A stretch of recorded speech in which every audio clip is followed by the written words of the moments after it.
2013, une majorité des États européens va devoir appliquer un nouveau traité. Tiens, un traité européen. La dernière fois, c'était en 2005. C'était compliqué. Alors on avait lu, réfléchi, débattu. Et finalement, on avait dit non au référendum. C'était gênant. Alors les chefs d'État européens ont coupé, copié, collé, recollé des morceaux du traité. Ils l'ont appelé traité de Lisbonne. Et la droite, plus la majorité du PS, l'ont fait passer sans référendum. Cette fois-ci, ils ne veulent pas prendre de risque, pas de référendum. Ce nouveau traité, c'est le TSCG, ou plus simplement, le pacte budgétaire. Et le TSCG, c'est compliqué.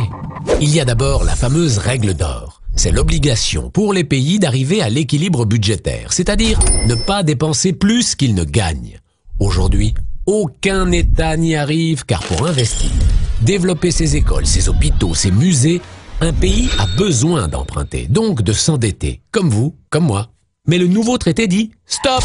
Enfin pour les dépenses publiques, car pour les dépenses exceptionnelles, comme remettre de l'argent dans les banques, on aura toujours le droit. Avant, le déficit ne devait pas dépasser 3% du PIB. Déjà, personne n'y arrivait.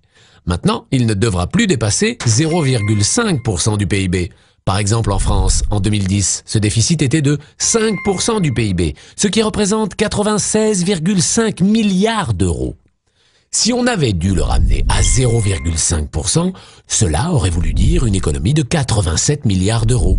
Pour réaliser cette économie, on aurait pu par exemple supprimer l'école publique, 61 milliards, plus la police, 25,5 milliards, enfin les vendre à des groupes privés.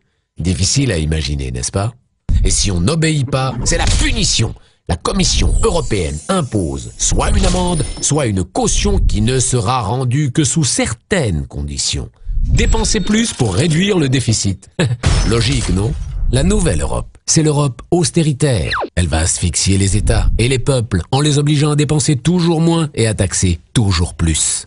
Dans cette nouvelle Europe, il sera impossible, voire illégal d'investir sur le long terme.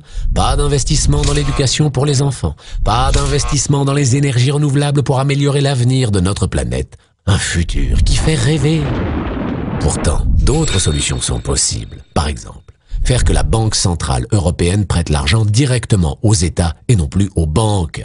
Les taux d'intérêt seraient alors à 1% et les dettes des États deviendraient automatiquement moins lourdes à rembourser.